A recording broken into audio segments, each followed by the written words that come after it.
सर्वे वेदा यद परमं मनामि त्वपंसि सर्वनिच यदुक्ते यदि चतो ब्रह्मचर्यं चरन्ति तत्ते पदं संग्रहिणो ब्रह्मवियोगुम् इति आदर सम्माननीय सभाध्यक्ष महोदय, मंचासीन विद्वत वरिणी, मेरे पितृतुल्य उत्तराखंड हरिद्वार आर्य प्रतिनिधि सभा के माननीय प्रधान जी, मंत्री जी,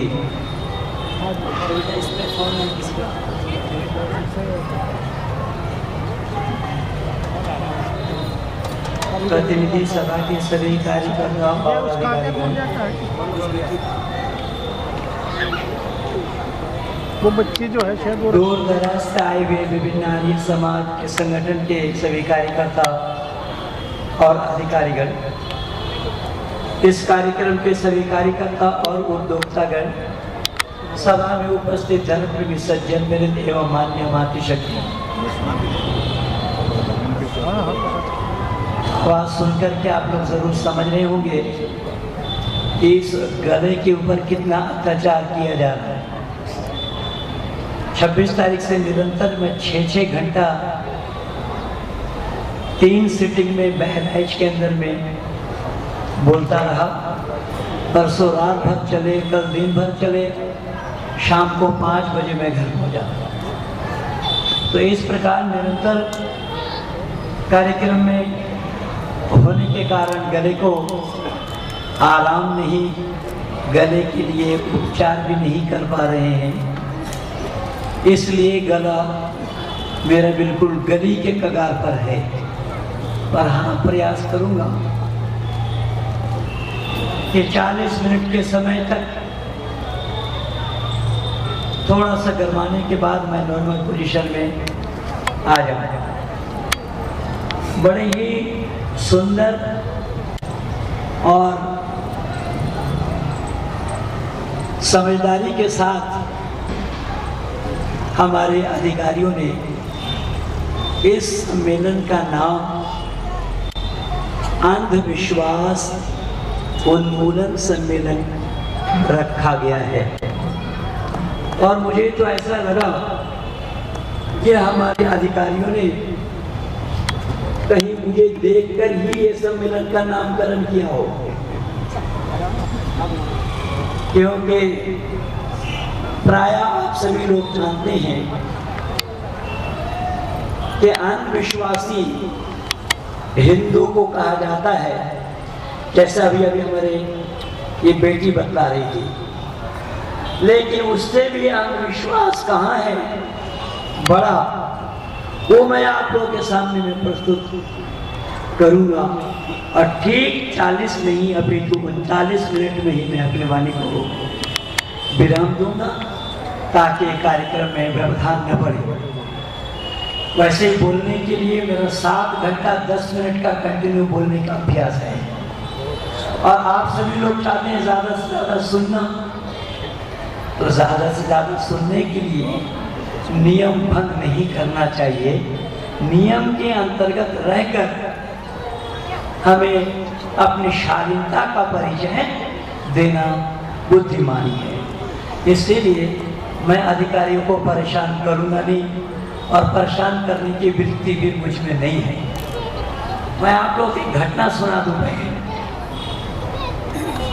1984 में करनाल के अंदर में महिला डिग्री कॉलेज में आर्य महासम्मेलन रखा गया, और उन दिनों मैं गुरुकुल इंद्रप्रस्थ में था स्वामी शक्तिवेश जी के साथ। और मैं पहले बोला कि गुरुकुल इंद्रप्रस्थ का ही मैं स्नातक हूँ। तो वहाँ पर उस करनाल वाले सम्मेलन में भाई वेद सुमन जी होते थे, गणेश दास जी होते थे, उन लोगों ने मुझे आमंत्रित किया। तो इतनी भीड़ थी कि महेंद्रपाल आर्य के लिए कक्षा कहाँ रखा है उसको ढूंढने में मुझे 3 घंटा समय लग गया। इतनी भीड़ थी, जरूर अंदाजा लगा रहे होंगे। मैं रुड़की में भी ऐसा ही भीड़ समझ करके आया था। चलो कोई बात नहीं, आगे के लिए होना संभव है। तो वहां पर पंडित शांति प्रकाश जी, अमर स्वामी जी मेरे गुरु थे, स्वामी सत्प्रकाशानंद जी आर्य जगत के दिग्गज मूर्धन सन्यासियों में से उन दिनों में चिन्हित होते थे। पंडित शांति प्रकाश जी को जो समय मिला, अमर स्वामी जी की अध्यक्षता में वो कार्यक्रम जारी था। पंडित शांति प्रकाश जी को जो समय मिला वो उससे 10 मिनट ज्यादा बोल गए। अमर स्वामी जी अध्यक्ष थे, मुझे कहने लगे कि महेंद्रपाल जी, जितना समय आपको मिले हो सके तो 1 मिनट कम बोलना, ज्यादा मत बढ़ना बेटा। शांति प्रकाश जी जैसे जब आप अपने समय में अपनी बात पूरी नहीं कर पाए तो 10 मिनट में कौन सा महाभारत सुनाएंगे आप। और आप तो अहिंसावादी हैं और ये एक प्रकार का हिंसा है। जितना समय दिया उससे ज्यादा बोलना। ये बड़े बड़े अच्छे आर्य समाजियों को भी ये ज्ञान नहीं है और कई वक्ताओं को भी ये होश नहीं होता। विद्वान जन भी इससे चूक जाते हैं, जैसा कि वो शांति प्रकाश जी के साथ हुआ। खैर, तो मैं ऐसे विद्वानों का संगत किया हूँ, बखूबी मुझे मालूम है कि हमें कितना बोलना है। हमारी बेटी सुना रही थी कि हिंदू समाज में अंधविश्वास है, जैसा भी सुन रहे थे हम और आप। मैं भी जिम्मेदारी के साथ सुना कि हिंदू नाम बदल करके पुकारता है अपने भगवान को। और ये बेटी कह रही थी हर बार उसको नहाने की जरूरत क्यों पड़ी। हर बार नहाने की तो जरूरत थी ही नहीं। हर बार नहाना, जब एक बार नहा लिया तब कोई और नहाने वाला काम ऐसा शरीर से हमने किया नहीं तो दोबारा नहाने का कोई काम ही नहीं था। इतना अंधविश्वास हिंदू में नहीं है। हम थोड़ा बना करके भी बोल जाते हैं। जहाँ तक मजार में चढ़ाने की बात है तो माननीय अटल बिहारी वाजपेयी जी जो हिंदू और हिंदुत्व की प्रचार करते रहे, जब ये प्रधानमंत्री बने तो एक बार नहीं 2 बार 40-40 मीटर का चादर भिजवाए अजमेर में। मैं उन दिनों में लिखा कि हो सकता है माननीय प्रधानमंत्री जी के रिश्तेदार होंगे, वरना उनको कपड़ा पहनाने का क्यों सोचा गया। भाई कपड़ा तो रिश्तेदारों को ही पहनाया जाता है, लेकिन माननीय प्रधान जी को ये पता नहीं लग पाया कि आप चादर जो चढ़ा रहे हैं 40 मीटर वाला, वो गर्मी सर्दी के मौसम में तो ठीक है, लेकिन गर्मी के मौसम में अगर वही चादर ढक करके रखेंगे तो जिस पर चादर चढ़ाया गया वो परेशान होकर वो तो खुद अल्लाह से फरियाद कर रहा है कि या इलाही क्या देर है हशर के होते होते, पसलियां दुख रही है कब्र में सोते सोते। वो तो खुद परेशान, उसे ऊपर से और परेशान किए जा रहे हैं। और ये मुसलमान कम परेशान करते हैं, परेशान इंतजार को हिंदू घराने के लोग करते हैं, क्योंकि हिंदू आलसी हैं, हिंदू प्रमादी हैं, हिंदू भाव में बह जाते हैं, हिंदू मुफ्तखोर हैं, हिंदू फोकटबाज हैं। अगर हरामखोर कहे तो कोई अतिशयोक्ति भी नहीं है। कारण ये मुफ्त में प्राप्त करना चाहते हैं, चाहे अपने पिता के बाप का कातिल से प्राप्त क्यों ना करना पड़े। अरे जिस देव देवी को पूजने के बाद भी इनकी तृप्ति नहीं होती, ये उस मजार में भी जा पहुंचता है जिस मजार में इस हिंदू के पिता का कातिल ही क्यों ना सोया पड़ा हो। बताओ इस हिंदू को कौन बचाएगा।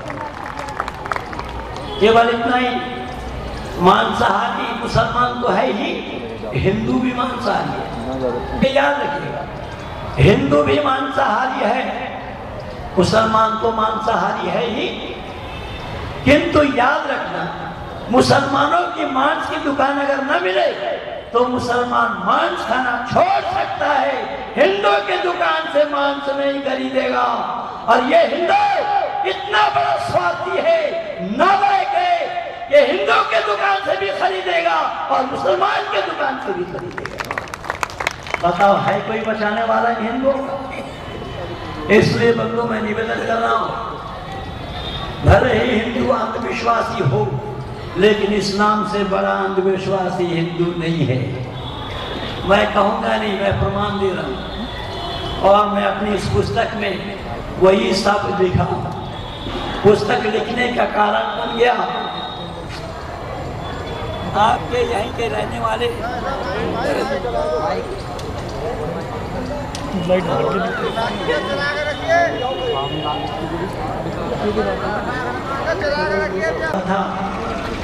इस्लाम जगत के विद्वानों से कतिपय प्रश्न सही जवाब मिलने पर इस्लाम स्वीकार। उन प्रश्नों का जवाब देने का प्रयास किया था। मुशफिक सुल्तान नाम है, जो जाकिर नाइक के पालतू हैं। जबकि जाकिर नाइक को मैं 2004 से नियुक्त कर रखा हूँ। भारतवर्ष के अंदर में उसके पीस टीवी पर पूरा प्रतिबंध है। सुदर्शन न्यूज चैनल में जाकिर नाइक का पर्दाफाश मेरा कार्यक्रम हुआ और उस कार्यक्रम के बदौलत जाकिर नाइक की दुकानदारी बंद हुई। लेकिन सुदर्शन न्यूज चैनल में आने से पहले जाकिर नाइक को मैं लिखित प्रश्न किया। दिनों में सार्वदेशिक सभा अपने लोगों की ही थी। अवैध कब्जा मौलाना अग्निवेश का नहीं था। और वो पत्र मैं लिखवाया सार्वदेशिक सभा के मंत्री और कन्वेनर।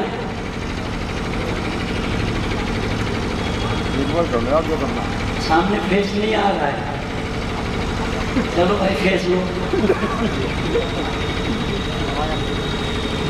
विमल कुमार जी एडवोकेट, जिन्होंने सत्याप्रकाश केस को जीतने में बहुत बड़ा योगदान उनका रहा। सत्याप्रकाश पर प्रतिबंध लगाने के लिए 2 मुसलमानों को सामने रखकर दिल्ली के 30 हजारी कोर्ट में अगर केस दायर किया था, तो वो भी आर्यजनों आप लोगों को पता होना चाहिए मौलाना अग्निवेश के द्वारा किया गया था। जिस केस को दिल्ली हाई कोर्ट से विमल पदावन जी यानी विमल एडवोकेट जी और रामफल बंसल जी जो हमारे वरिष्ठ वकील हैं, कुरान का सारा रेफरेंस मेरा ही दिया हुआ है। रशीद अहमद ने कुरान से कहां से लिया है उसको सारा इकट्ठा करके मैं दिया। और दिल्ली हाई कोर्ट से उस सत्याप्रकाश केस को जीता गया है। और जस्टिस ढिंगरा कह रहे हैं, अग्निवेश कह रहा है हमें एक मौका और दिया जाए। जस्टिस ढिंगरा कह रहे हैं ये केस मैं डिसमिस कर देता हूं। आज 135 वर्ष पहले कहां सो रहे थे आप? ये मौलाना अग्निवेश को कहा जा रहा है मैं केस डिसमिस कर देता हूं, आप जा सकते हो, जाओ। उन्होंने सुप्रीम कोर्ट बताया नहीं, हाथ यूं किया, उधर जाओ। अग्निवेश का चेहरा तो देखने लायक था। मैं अपने पुस्तक मस्जिद से यक्षाला की ओर के अंतिम में धर्म का अधर्म का नाश में वो सारा विस्तार रूप से विवरण दे दिया हूँ। मैं प्रमाण के सिवा बात नहीं करता। तो यहाँ पर मेरे सवालों को लिखने के लिए डॉक्टर असलम कासमी, जो आपके इस रुड़की के ही रहने वाले हैं, उन्होंने पुस्तक लिखी। महेंद्र पाल तो अरबी के दूसरी जमात तक भी नहीं पढ़े, ये अरबी नहीं जानता। अगर ये मुसलमान हैं तो फिर पंडित कैसे लिखते हैं? पंडित लिखने का अधिकार इनको किसने दिया? और अगर ये मौलवी महबूब अली हैं, तो कुरान पर जो आक्षेप किया है उनको जरा सा भी अकल नहीं आई कुरान पर आक्षेप करते हुए। तो इन सभी बातों को लेकर उसी डॉक्टर असलम कासमी को मैंने ये जवाब दिया। जवाब तो दे चुका था बहुत पहले, लेकिन पुस्तक के आकार में मैं इसको तैयार नहीं कर पाया था, क्योंकि इकोनॉमिक कंडीशन मेरा बहुत अच्छा नहीं है। तो भाई कुलदीप जी के मदद से इस पुस्तक को मैंने छापकर आप लोगों के बीच में प्रस्तुत किया हूँ। मैंने निवेदन किया कि यहाँ पर डॉक्टर असलम कासमी साहब, उनकी एक किताब है जिहाद या फसाद।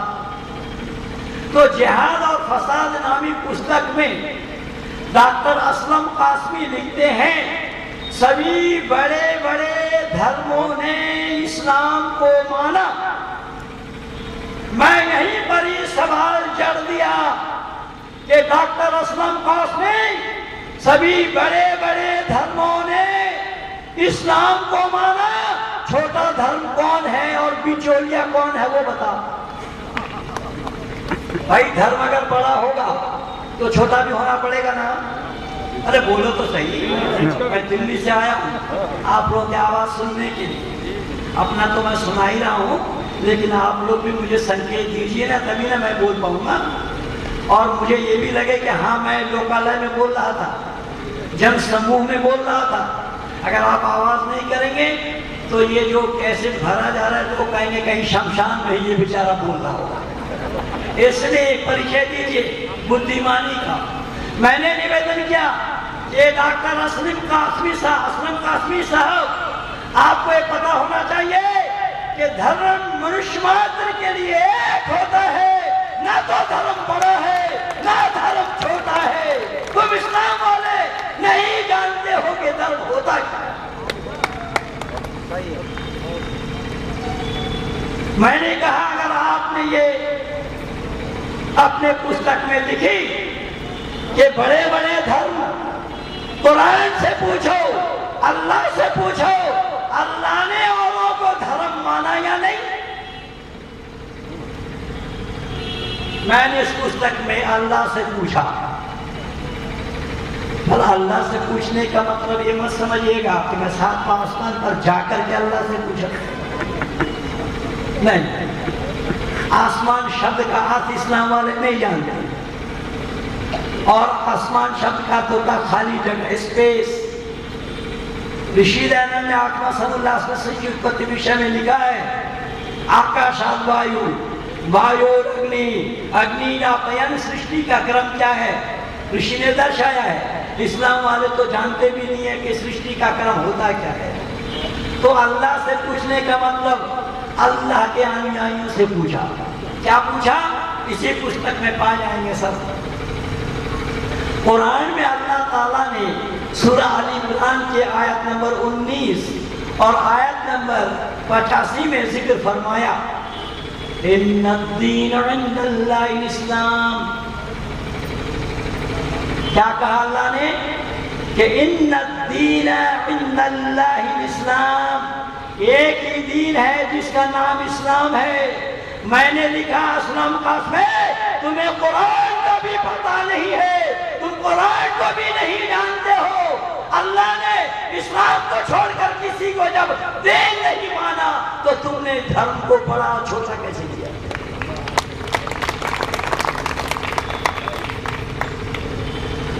जब अल्लाह ने जिक्र फरमाया है कि एक ही दीन है जिसका नाम इस्लाम है, अल्लाह के नजदीक दूसरा कोई दीन नहीं है, यह अल्लाह का फरमान है। और अल्लाह वाले अगर ये कहें कि सभी बड़े बड़े धर्म, तो बताइए वो कुरान को जान करके बोल रहा है, लिख रहा है, कुरान को मान करके लिख रहा है या अनजान में लिख रहा है? अनजान में। और मैं क़यामत तक समझ दे रखा, हो सके तो क़यामत से पहले जवाब देना बेटा, इससे पहले तो जवाब दे नहीं पाएगा। क़यामत तक समझ दे रखा। केवल इतना है, सुनना ध्यान से मेरी बातों को, कि कहां कहां किस प्रकार की अंधविश्वास की बात कुरान के अंदर में अल्लाह ने की है। अल्लाह ने जिक्र फरमाया वलक़द ख़लक़नस्समावाति वल अर्द फ़ी सित्तति अय्याम, क्या अल्लाह ताला ने 6 दिन में जमीन और आसमान को बनाया, 7वां दिन अर्श करार पकड़ा। आप लोगों से मैं पूछ रहा हूँ, दिन या रात का पता किस चीज के द्वारा लगता है? सूर्य। जब सूरज को कुरान और बाइबल में चौथा दिन बनाया गया बताया जा रहा है, जब सूरज ही चौथा दिन में बनाया गया तो उससे पहले 3 दिन का पता अल्लाह को कैसे लगा?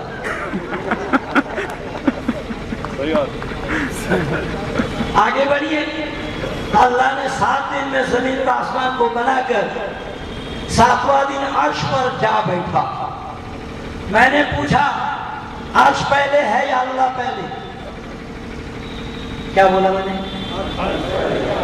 अल्लाह 7वां आसमान पर अर्श पर जा बैठे, अल्लाह पहले है या अर्श? अर्श पहले है। अर्श पहले है, तो अल्लाह के बिना अर्श को बनाया कौन? अरे मैदान में आओ, मैदान में क्योंकि अल्लाह सब कुछ बनाने वाला। मैंने कह रहा हूं, कुरान ही कह रहा है, अल्लाह सब कुछ बनाने वाला। जब अल्लाह सब कुछ बनाने वाला तो अल्लाह के बिना उस अर्श को बनाया कौन? चलो छोड़ देता हूं। तो आपने क्या बोला? अर्श पहले है और अल्लाह बाद में। अच्छा बंदो, अगर अर्श पहले है अल्लाह बाद में है तो उस अर्श को बनाने की जरूरत क्यों पड़ी? कौन बनाया? समाप्त है, यानी जवाब आना संभव नहीं है। अब अल्लाह जा बैठा किस पर? अर्श पर। अर्श बड़ा है या अल्लाह? अर्श। अर्श बड़ा है। तो अर्श अगर बड़ा है फिर ये 5 बार क्यों कह रहे हैं अल्लाहु अकबर, अल्लाहु अकबर, अल्लाहु अकबर? अल्लाह बड़ा है, अल्लाह बड़ा है। अरे तुम्हारा जब अर्श बड़ा है तो अल्लाह बड़ा है, ये झूठ होगा या सच? अगर अल्लाह बड़ा है, शब्द पर ध्यान देना, अगर अल्लाह बड़ा है और अर्श छोटा तो छोटा अर्श पर बड़ा अल्लाह का बैठना संभव होगा? आओ मैदान। मैंने निवेदन किया और कहीं अर्श छोटा है अल्लाह बड़ा है तो चारों ओर से अल्लाह को लटकने पड़ जाएगा। क्यों? कि बड़ा का छोटों पर बैठना। अभी मैं बिहार के मोतिहारी में बोल रहा था, एक मौलाना सुन करके अगले दिन कागज लेकर के आए कि अल्लाह ने पहले आसमान बनाया। सवाल पकड़ाया गया मुझे मंच पर और अब्दुल रशीद साहब लिख रहे हैं कि अल्लाह ने पहले आसमान बनाया। मैं कागज को पढ़ करके पूछा, मौलाना साहब आप जानकारी रख करके लिखे हैं या अनजान में लिखे? बोले नहीं, जानकारी में लिखा हो। आपने कल बताया था कि आसमान के बिना, सूरज के बिना अल्लाह को पता कैसे लगा? इसलिए मैं बोला कि आसमान को, सूरज को अल्लाह ने पहले बनाया। मैंने कहा कि आप बिल्कुल ठीक कह रहे हैं। बोले जी हाँ। मैंने कहा सूरज बनाया पहले? बोले जी। मैंने कहा रखा कहाँ होगा? मेरे सामने अगर जगह ना हो, इन माइक का रखना, मेरा बैठना, इन मोबाइलों का रखना संभव होगा? स्थान पहले है या मैं पहले हूँ? स्थान पहले है, मैं पहले नहीं हूँ। इसलिए इस्लाम नहीं जानता कितना अंधविश्वास है। देखिएगा, मैं प्रमाण दे रहा हूँ कि ईश्वर प्रदत्त जितने भी सामान है वो पहले है, जरूरत बाद में। जैसा देखने से से पहले सूरज। क्या बोला? देखने से पहले सूरज, सूरज न हो तो देखना संभव। कितने सारे लोग बैठे हैं, तभी स्वर से स्वर मिला करके बोलेंगे नहीं कि हिंदू जो ठहरे ये बेटी बिल्कुल ठीक है रहे। हिंदू की मानी होता है बिना पैनी का लोटा। हिंदू वो है जिसको धरती पर कोई पागल खाना नहीं जहां भर्ती करा जाए। मैंने निवेदन किया कि ईश्वर प्रदत्त जितने भी सामान है वो सामान पहले है, जरूरत बाद में है। देखने से पहले सूरज है, भूख से पहले खुराक है। माँ के उदर में होता है बच्चा, माँ के शिकम में दूध पहले आ जाता है या बच्चा भूमिष्ठ होने के बाद आता है? बोलो जल्दी भाइयों। पहले दूध पहले है और भूख बाद में है। प्यास से पहले पानी है और चलने से पहले धरती है। अगर धरती पहले ना हो तो हमारा रात का आना संभव, जल्दी बोलिए, नहीं है। और धरती पर चलने के लिए ज्ञान है, ज्ञान पहले ना हो तो धरती पर एक कदम भी चलना संभव नहीं होगा। मौलाना कासमी को लिखा कि आप तो लिख रहे हैं कि कुरान पर कलम चलाने की हिम्मत, कुरान पर उंगली उठाने की हिम्मत। मैंने लिखा कि मेरे भाई देखिए ये मासा जी यही उसी बरवाला के हैं जिस बड़ी मस्जिद का इमाम था। अभी मैं बावली आ रहा हूँ 11, 12 और 13 नवंबर को। बावली के से सटा हुआ गांव है नसोली और बरवाला। नसोली के डॉक्टर सतपाल जी हैं और मैं उसी बरवाला में, आप साहिबान में बरवाला में। मैंने निवेदन किया इसी बरवाला के, तो मैंने कहा और बताया कि उंगली कैसे उठाई। मैंने कहा कि मेरे भाई उंगली मैं क्या उठाता न मालूम, लोगों ने क्या क्या उठा रखी है। राजा रामोराय सबसे पहले उठाए, उसके बाद सर यदुनाथ सरकार ने लिखा कुरान के ऊपर, उसके बाद मुंशी इंद्रमन जी ने लिखा उस कुरान के ऊपर, उसके बाद ऋषि दयानंद का नंबर आया। ऋषि दयानंद का नंबर पहले नहीं था क्योंकि मेरा तुलनात्मक अध्ययन ही उसी पर ही मैं एनालिसिस किया हूँ। कंपैरेटिव स्टडी फॉर रिलीजियस मेरा मूल विषय है, इसीलिए मैं बहुत सबको नजदीक से पढ़ने का प्रयास किया। मौलाना असलम कासमी लिखते हैं कि इन्होंने कुरान पर उंगली उठाई। इनको मालूम नहीं कि कुरान में जहाँ जहाँ गैर मुस्लिमों को मारो का करू टोपी की बातें हैं कि उस काल की बात है जिस काल में इस्लाम वालों को, हजरत मोहम्मद साहब को वतन से निकाला जा रहा था, जला वतन किया जा रहा था, मारा जा रहा था।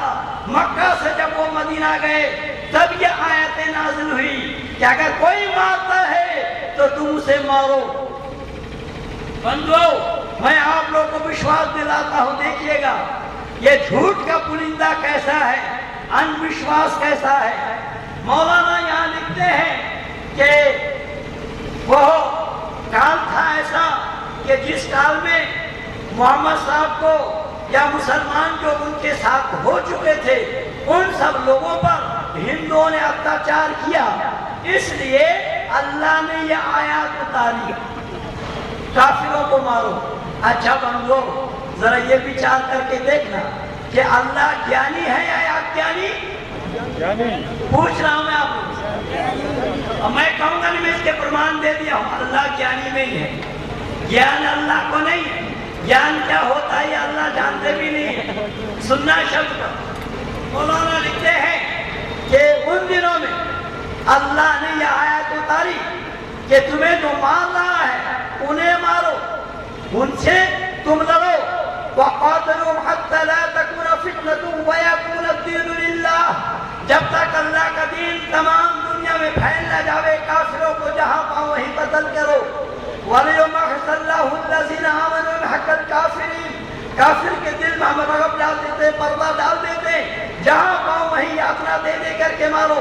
या अय्युहन नबिय्यु जहादल कुफ़्फ़ार वल मुनाफ़िक़ून वग़्लुज़ अलैहिम, क्या है नबी, हम तुम्हें ताकीद करते हैं इन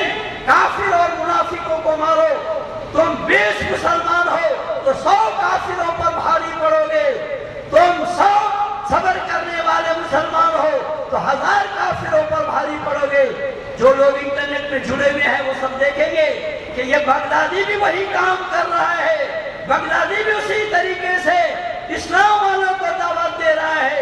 ये प्रेरणा अल्लाह से उन्होंने ली है। मैंने कासमी को लिखा, ए कासमी साहब आप ये तो बताओ कि अल्लाह ने अगर मुसलमानों को ये कहा, उस समय उल्लेख दिया कि जिन लोगों ने तुम्हें मारा उनको मारो, तो काफिर मुसलमानों को मारेंगे, ये अल्लाह पहले से नहीं जानता था क्या?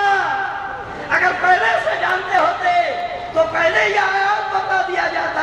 अब ये जरूरत पड़ने पर आयत को उतारा जा रहा है, इसका मतलब अल्लाह ज्ञानी नहीं है। केवल इतना ही नहीं, मैंने इसमें लिखा डॉक्टर कासलिम साहब, असलम कासमी साहब, अगर अल्लाह ने कुरान में कहा मुसलमानों को कि तुम काफिर और मुनाफिकों को मारो, तुम 20 मुसलमान 200 काफिरों पर भारी पड़ोगे। मैंने कहा अगर ये अल्लाह है तो बंदे का हाल क्या होगा? अल्लाह यहाँ पर बदले की भावना इस्लाम में डाल रहे हैं। और हमारे यहाँ क्या कहते हैं लोग, एक अच्छा आदमी कहता बेटा कोई मारा है तुझे छोड़ दे, परमात्मा न्यायकारी है, परमात्मा का गुस्सा दिखाएंगे। हमारे परमात्मा का ये उद्देश्य न कहीं है, न किसी वेद से हमें कोई प्रमाण दे सकता है। मैंने ये चुनौती दे रखी है डॉक्टर जाकिर नाइक, असलम कासमी को भी इसमें लिखा कि डॉक्टर असलम कासमी साहब, अगर अल्लाह ने ये बात कही कि आपको ताकीद किया जो तुम्हें मारा है उसे मारो, ये मुश्किल की बात है, पर आज तो अरब से मुसलमानों को ना निकाला जा रहा है और ना कोई उसे मार रहे हैं। तो क्या अल्लाह को ज्ञान नहीं था कि दयानंद के युग में महेंद्र पाल आकर के ये मिथ्या प्रमाणित कर देंगे? पता नहीं, अल्लाह जानते नहीं, अल्लाह ज्ञानी नहीं है, अल्लाह को ज्ञान नहीं है। अल्लाह मनुष्य समाज को बांटा है, मनुष्य समाज के अंदर में अदावत डाला है, मनुष्य समाज को विभाजित किया है। अल्लाह ने ईमानदार और बेईमान कह के मानव समाज को विभाजित किया। इस्लाम वालों को ईमानदार बोला गया और आप सब क्या है अल्लाह के नजर में? आप सब क्या है अल्लाह के नजर में? मैं नहीं कह रहा हूं, मैं नहीं कह रहा हूं। एक पक्ष अगर ईमानदार है तो ईमानदार का विलोम शब्द क्या होगा? अल्लाह ने बेईमान कहा। कितने आसानी से अल्लाह ने गैर मुस्लिमों को गाली दे रखा है। इसलिए मैंने निवेदन किया कि अल्लाह को यह ज्ञान नहीं है। केवल इतना ही नहीं, जहां पर अंधविश्वास की बात है, अल्लाह ने नहीं जाना कि ज्ञान क्या होता है। देखिए मैंने कहा, कुरान कह रहा है मूसा लिक़ौमिही फ़क़ुल नज़रिब बिअसाकल हजर फ़ंफ़जरत मिन हुस्निहा अशरता ऐनन क़द अलिमा कुल्लु उनासिन मशरबहुम कुलू वशरबू मिन रिज़्क़िल्लाहि वला तअसौ फ़िल अर्दि मुफ़्सिदीन। यहाँ अल्लाह ने क्या कहा? वइज़िस्तस्क़ा मूसा लिक़ौमिही फ़क़ुल नज़रिब बिअसाकल हजर फ़ंफ़जरत मिन हुस्निहा अशरता ऐना। अब देखिए इसका अर्थ क्या है। मैंने इसके अर्थ को उर्दू में तो लिखा ही हो, हिंदी में भी लिखा हो, ताकि लोगों को पढ़ने में कोई कठिनाई और परेशानी न हो। और जब मूसा ने अपने कौम के लिए पानी मांगा तो हमने कहा अपनी लाठी पत्थर पर मारो, पत्थर से चश्मा जारी हो जाएगा। मैं नहीं कह रहा हूं, कुरान कह रहा है। अब इसको अंधविश्वास के सिवा क्या कहेंगे? मूसा के कौम के लोगों ने मूसा से पानी की मांग की, मूसा अल्लाह के तरफ मुखातिब हुए तो अल्लाह ने कहा मूसा तुम्हारे कौम को मैं पानी दे रहा हूं, तुम आगे जाओ एक पत्थर मिलेगा, उस पत्थर पर आशा की मानी होता छड़ी, लाठी को मारो, उस लाठी को मारने से पत्थर से बकरा चश्मा जारी हो गया। बंदो, इससे बड़ा अंधविश्वास क्या होगा? मैं विनती कर रहा हूं, अंधविश्वास का जड़ कहां है? कौन कहता है कि हमारे यहां अंधविश्वास नहीं? अगर ये हिंदू को अंधविश्वासी कहते हैं मूर्ति पूजा करने के कारण, अरे हिंदुओं की मूर्ति तो छोटी है, तुम तो 7 फुट खबर को पूछते हो। कोई कहे हम यहाँ नहीं पूछते, देवबंदी वाले कहेंगे आपके पड़ोसी कि हम लोग नहीं पूछते। अरे भले ही तुम भारत की मूर्ति को ना पूजो, लेकिन जब हज के लिए तुम जाते हो वहां पर तो रोजा का चक्कर लगाना ही पड़ता है, संघर्ष को बोसा देना ही पड़ता है। तो यह विश्वास नहीं तो और क्या है? इसलिए बंधु, मैं निवेदन कर रहा हूं कि सच्चाई से लोग कोसों दूर हैं। अगर सच्चाई को जानना होगा तो पढ़ना पड़ेगा वेद को, वेद के नजदीक आना पड़ेगा, ऋषि दयानंद के बताए हुए बातों को मानना पड़ेगा। पर ऋषि दयानंद की बताई हुई बात नहीं, ऋषि ने खोला ब्रह्मा से लेकर के जैमिनी पर्यंत तक ऋषि मुनियों के जो उद्गार है उसी का ही प्रतिपादन करना मैं अब समझता हूँ। तो ये बात ऋषि दयानंद की अपनी नहीं, और महेंद्रपाल ने भी जो बोला वो भी महेंद्रपाल की अपनी बात नहीं। मैंने जहां से बोला कुरान से हवाला दिया, और धर्म और मजहब में भेद क्या है ये मैं दिखलाया। धर्म क्या है, सारा प्रमाण मैं वेद मंत्रों से दिया हूं बंधुओं। इसलिए इस किताब का विमोचन डॉक्टर असलम कासमी इसी रुड़की के होने के लिए मैं इसकी किताब का विमोचन रुड़की में ही किया हूँ। आप रुड़की वासी यहाँ से किताब को ले जाएं और डॉक्टर असलम कासमी तक पहुँचाने की कृपा करें। इन्हीं शब्दों के साथ पर मैं तो 39 मिनट बोलने का प्रयास किया था, पर 41 मिनट हो गया है। 1 मिनट समय मैं ज्यादा लिया हूँ, मैं माफी नहीं मांगूंगा, माफ हमारे होता नहीं है, लेकिन आपका समय में 1 मिनट अगर लिया, अपना भी तो दिया हूँ ना। इन्हीं शब्दों के साथ अपनी वाणी को विराम दे रहा हूँ। ये भारत